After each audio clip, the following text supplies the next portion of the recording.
Bir kuni ishdan dam olish maqsadida ishxonadagi bolalar bilan toqqa dam olishga chiqdik. Atigi 2 kunga chiqayotganimiz bo'lgani uchun ham maza qilib dam oldik. Narsalarni u yoqdan bu yoqqa qo'ydik, o'zimizga po'lalar yasadik, undan tashqari maza qilib ovqatlandik va hattoki shu chiqib ketayotgan paytimizda o'zim ahamiyat berdim. Ichki tovoqlarni yo'qsiz holatda, jihozlar har xil joylarda yotuvdi, ya'ni yoyilgan holatda tashlab ketdik. Keyin uyga qaytdim. Uyga qaytgandan keyin ovqatlandim, qornim ochgan edi. Ichki tovoq yuvib qo'yilgan ekan, uyaldim va uyalganim uchun ham shu ichki tovoqlarni o'zim yuvib qo'ydim, o'zim yegan ovqatnikini. Keyin shu oyoq kiyimimni joyiga qo'ydim, kiyimlarimni hammasini joyiga taxladimda, keyin bir narsaga ahamiyat berdim. Agar biza biror bir narsaga uzoq muddatli plan qo'yadigan bo'lsak, ya'ni rejamiz shu narsa bilan uzoq muddatli bo'lsa, shunga ko'proq mehr berar ekanmiz. To'qqa chiqqanda o'zimiz bilib turuvdik, 2 kunga chiqamiz va ketamiz. Shuning uchun ham u joyi remonti, tozaligi biz uchun unchalik ham katta ahamiyatga ega emasdi. Lekin shu uyda biz yashaymiz, shuning uchun ham biz har kuni shu yerda bo'lamiz. Tozaligi, remonti, ya'ni hamma narsasi joy-joyida bo'lishiga va saqlashga juda katta e'tibor berar ekanmiz. Va bu narsani marketingda ham bitta juda zo'r, go'zal misolini ko'rdim. Ya'ni biz loyihalar bilan ishlarkanmiz. Agar loyiha bilan biz uzoq muddatli ishlaydigan bo'lsak, unga mehr beramiz. Xuddi uyimizni parvarishlagandek loyihani parvarishlab, uni natijaga olib chiqish uchun harakat qilar ekanmiz.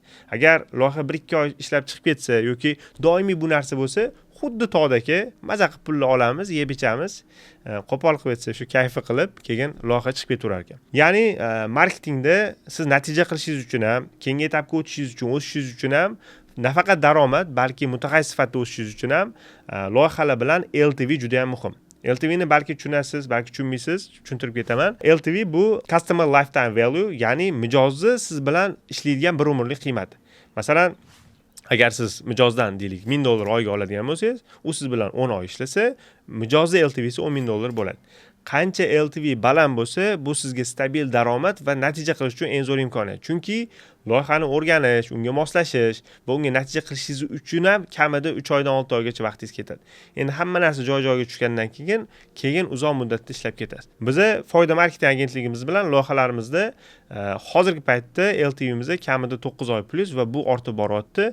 Masalan, qaysi loyihalar bilan deylik upgrade loyihasi bilan 17 oydan biri, Bito loyihasi bilan 14 oydan biri, Crayfers loyihasi bilan 10 oydan biri va juda ko'p loyihalarimiz bilan 10 oy plus ishlab kelyapmiz va bu davom etyapti. Keyin o'ylab ko'rdim, aynan shu natijaga chiqishimiz uchun nima bilimli va nima ishlab qo'yamizki, shular qaysidir ma'noda yordam beryapti. Va shu narsani sizlar bilan ham xudo xolisa bo'lishmoqchiman. Birinchi o'rinda men har doim shu narsani targ'ib qilaman. Loyiha natijaga chiqishi uchun ikkita faktor juda ham muhim. Bu filtr qo'yish, ya'ni to'g'ri loyiha olishingiz kerak va ikkinchisi unga natija qilishingiz kerak. Ya'ni shu ikkalasi bo'lmaydigan bo'lsa, LTV ni oshirish haqida o'ylamang. Endi shu ikkalasi bo'lib turib ham siz ko'p muddat ishlamasligingiz mumkin sizda bo'layotgan ba'zi bir xatolar tufayli. Ya'ni loyihaga natija qilyapsiz, hammasi yaxshi, lekin ba'zi bir xatolaringiz bor, hozir ko'rib o'tib ketamiz. Shular tufayli ham siz uzoq muddat loyiha bilan ishlamayotgan bo'lishingiz mumkin. Endi loyihada nima o'zi filtrlar qo'yish kerak? Birinchi o'rinda qadriyatingizga mos bo'lishi kerak loyiha. Ya'ni sizda prinsiplar bo'lishi kerak va shu prinsiplarga mos loyihani tanlashingiz kerak. Ikkinchi o'rinda target qilsa bo'ladimi? Ya'ni digital marketing instrumenti va undan tashqari mijoziga yetish osonmi? Masalan, ba'zi bir brendlar bo'ladi, biz Turon ular bilan ishlaganmiz. Ularning asosiy mijozi novvoylar va novvoylarga target qilib bo'lmaydi. Sababi ular erta-yu kech bizga issiq non chiqarib berish uchun ham tinmasdan nonni yopishadi. Keyin oldin ham marketing bilan ishlaganmi? Oldin marketing bilan ishlamagan bo'lsa qiyin. Siz birinchisi bo'lasiz va birinchisi bo'lish bu dahshatli, chunki u nima metrikalarga qarash kerak, qanaqa biz natija o'lchaydi, hech nima haqida ma'lumotga ega bo'lmaydi. Va oxirgisi doimiy daromad mavjudmi? Ya'ni sizga beradigan pulini faqat sizdan olish kerak emas, uni doimiy daromadi ham bo'lsa, shunda qanaqadir skachoklar, masalan, baribir nostabillik bo'ladi, lidlar qimmatlashib ketadi, kamroq tushishi mumkin. Shunaqa vaziyatlarda siz 10 oy natija qilasiz, lekin 1 oy holat hisobiga bizning daromadimiz yetarli bo'lmadi, shunga dam olib turaylik deyish mumkin. Endi filtr qildingiz, endi natija qilish muhim. Ya'ni nima va'da bergan bo'lsangiz, shu va'dangiz ustidan chiqing. Endi shular bo'lib turib ham darshi siz, ya'ni kelgusida ham loyihalar bilan ko'proq muddat ishlashingiz uchun nimalarga e'tibor berishingiz kerak? Birinchi o'rinda biz reciprocity degan instrumentdan ko'p foydalanamiz. Reciprocity bu siz birovga bepulga nimadir berasiz, bu yaxshilik, bu sovg'a ko'rishda bo'lishi mumkin va uni qarz evaziga ular sizdan qaysidir pulli xizmatni sotib olishadi. Ya'ni bizani marketing sferada bu sizni podpiskangiz, ya'ni har oy bizga pul to'laydi, podpiska modelingizni dalshi keyingi oylarni sotib olishadi. Endi reciprocity qanaqa ishlaydi? Ya'ni biz nimalarga e'tibor beramiz? Birinchi o'rinda muhim bayramlarda sovg'a beramiz. Bu Ramazon hayiti, Qurbon hayiti ularga ham savob ma'nosida ham ular bilan shu reciprocityni ishlatgan holatda uzoq muddatli ishlash. Keyingisi pulli xizmatlarni bepulga berish. Mana yaqindagina Enok loyihasida biz digital marketing uslugasi bo'yicha kelishganmiz, lekin ularga marketing tadqiqot qilib berish kerak bo'ldi va biz ular bilan deyarli 1 yildan beri ishlab kelayotganimiz uchun ham aynan shu bizga kamida $500 ga tushadigan marketing tadqiqotni bepulga amalga oshirib berdik. Va bu ham qaysi ma'noda reciprocityning bir ko'rinishi. Biznes qiynalayotgan tomondan qo'shimcha yordam. Masalan, siz marketing tashqari sotuv bilan sotuvda qiynalayotdi, yordam berasiz va shu orqali u bilan uzoq muddat ishlaysiz. Yoki mijozni taqdirlash. Masalan, har yili Adnur kompaniyasi bilan ham ishlaymiz va ular har yili B2B mijozlarni taqdirlashlarini ko'rdim. Men ham xudo xolasa shu narsani yil oxirida qilmoqchiman. Masalan, eng faol mijoz, eng adekvat mijoz, shunga o'xshagan narsalar bilan taqdirlasangiz ham bu ham uni esda qoladi va reciprocity ishlashni boshlaydi. Ikkinchisi bu exit interview va CASDEV. CASDEV bu mijozni og'riqlarini bilish va unga yechim berish. Endi exit interview bo'lsa, bu chiqish interview. Mana shu ikkita instrumentdan sizni LTV'ni oshiradi. Masalan, ko'pincha loyiha sizdan norozi bo'lishi mumkin. Bo'ldi, chiqib ketaman deganda, men juda ko'p mutaxassislarni ko'rganman. Bo'ldi, rizq Allohdan. Bo'ldi, chiqib ketsa chiqib ketaversin, loyiham topib olaman deydi. Yo'q. Rizqingizda yozilgani bo'ladi, lekin sizni harakatingizga ko'p narsa bog'liq. Biza qaysi loyiha chiqib ketayotgan bo'lsa, ular bilan doim exit interview, ya'ni chiqish interview qilamiz. Ulardan so'raymiz. Aynan nima uchun bizdan chiqib ketyapsiz? Qaysi uslugimiz sizga yoqmadi? Nimalarni to'g'irlasak biz bilan ishlagan bo'lardi deymiz. Va ular o'zlarini fikrlarini bizga bildirgandan keyin biz shu narsaga yechim beradigan bo'lsak, bizda ikkita variant bo'lyapti. Loyiha o'zi shundoq ham chiqib ketyapti, lekin exit, chiqish intervyuni o'tkazganimiz tufayli ham loyiha biz bilan qolish ehtimoli oshadi. Va bu bo'yicha ham juda ko'p keyslarimiz bor. Ikkinchisi CASDEV. Bu doimiy siz bilan ishlayotgan loyihalar bilan ulardan og'riqlarini so'rab turishingiz kerak. Ya'ni ishlayapmiz, ularga nima yoqyapti, nima yoqmayapti, nimani o'zgartirgan bo'lardi, bizdan o'zi mamnunmi? Ya'ni topayotgan pulimiz qanchalik halol bo'lyapti? Ya'ni baraka ham bu narsada barakani ham juda muhim omil hisoblanadi. Va shu bilimlarni bilib, endi shularga aynan shu o'rganganlaringizni produkt sifatida qo'shib beradigan bo'lsangiz, ular siz bilan uzoq muddat ishlashadi. Videoni shu joygacha ko'rgan bo'lsangiz xursandman va bitta muhim yangilikni siz bilan bo'lishmoqchiman.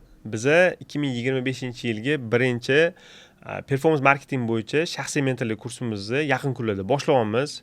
O'zi 30 ta odam olmoqchimiz. Shu vaqtgacha 10 tacha odam o'zini joylarini band qilib qo'ygan.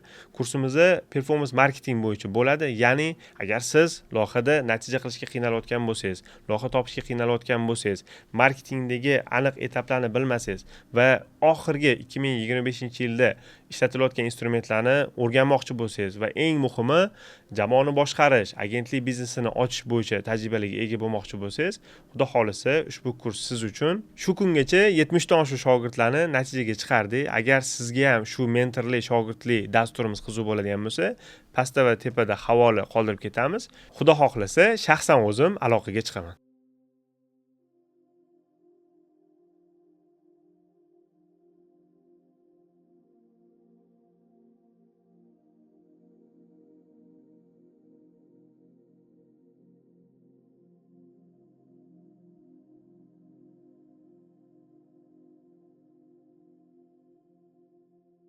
Endi bunaqa bo'ldingiz, keyingi narsa bu kommunikatsiyani ushlash.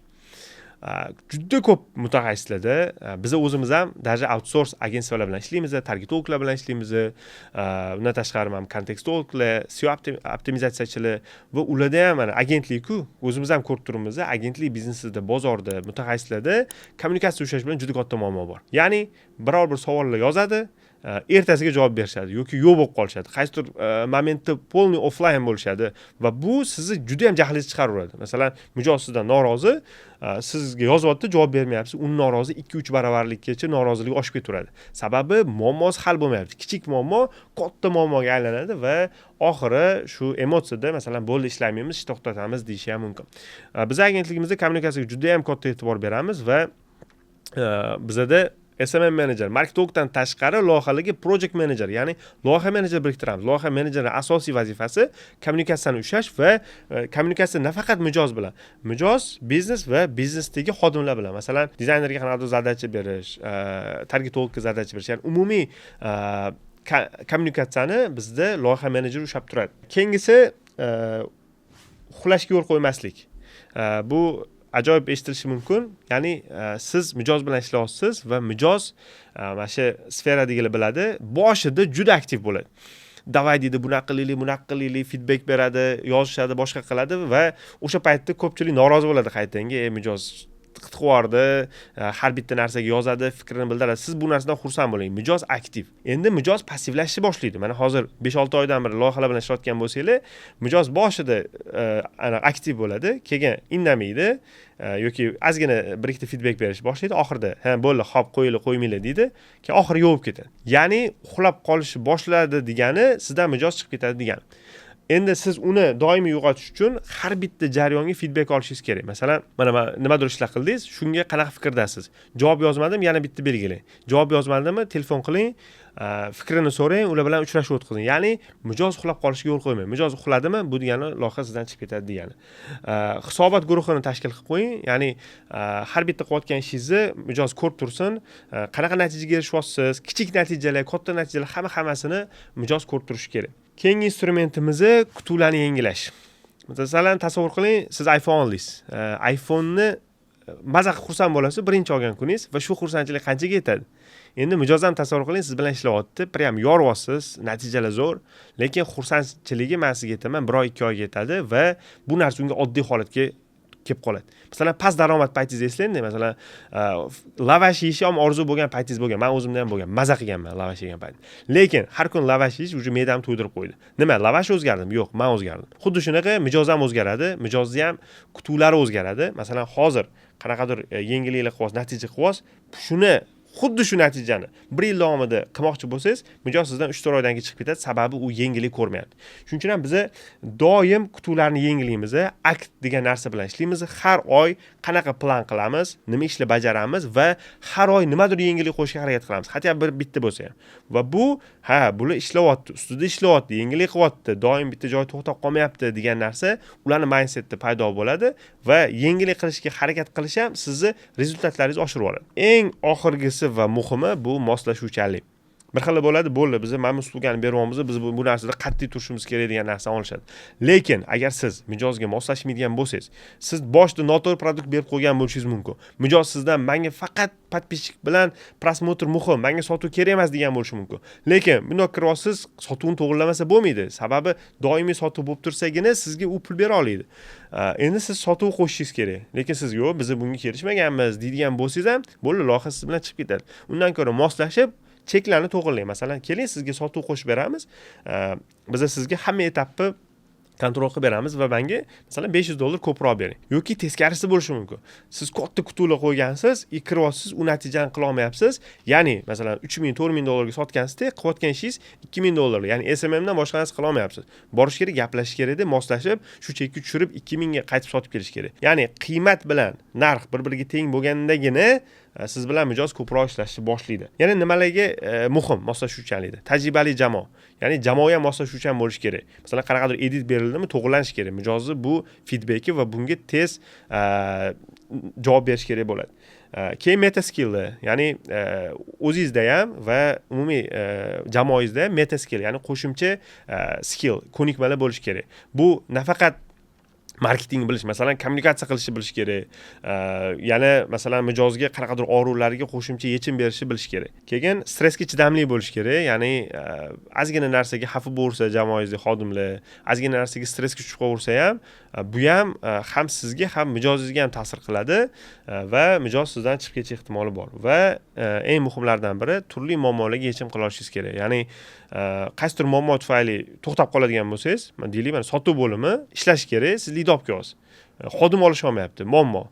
qarash oling, yordam bering, networkingdan foydalaning yoki хотя бы shu uslugani o'zingiz pulga ko'rsatib bering, xodimlik kelsin, keyin siz ishingiz davom etadi. Ya'ni LTV ni oshirishda natija va filtr qo'shishdan tashqari mana shu instrumentlarga ahamiyat beradigan bo'lsangiz, xudo xolisa kamida 1 yil va undan ham oshiq muddatda har bir loyihangiz bilan ishlaysiz, stressingiz kamroq bo'ladi, yaxshiroq daromad topishni boshlaysiz va eng muhimi bu stabillik. Ya'ni bir oy $1000, keyingi oy $2000, undan keyingi oy umuman pul topmaydigan holat ham sizni juda katta stressga soladi va umuman strategiya, kompaniya qurish kabi katta narsalarni o'ylashdan to'sib qo'yadi. Siz kichik operatsion narsalar, ya'ni qo'pol qilib aytganda ertaga nima ovqat yeyishingiz va unga pul topa olasizmi yo'qmi shu haqida o'ylashni boshlaysiz. Bu instrumentlar bizni foyda marketing agentligida ishlatadigan instrumentlarimiz. Sizda ham agentlik bo'lishi mumkin, sizda ham ko'proq LTV bo'lishi mumkin va ko'proq loyihalar bilan ishlayotgan bo'lishingiz mumkin. Iloji boricha shuni kommentariyada bo'lishing va shu kommentlarning ichida eng yaxshi instrument berganlar bilan tanlab olib, xudo xolisa ko'rishamiz va tajriba alishamiz. Bu yog'iga ushbu YouTube kanalida aktiv bo'lishga harakat qilamiz va doimiy o'zimizning tajribadan o'tayotgan va marketing bo'yicha yangi bilimlarni berib boramiz. Agar shu video yoqqan bo'lsa, like bosing, kommentariya yozing va do'stlar bilan ham bo'lishib qo'ying. Oxirida obuna bo'lish ham esdan chiqmasin.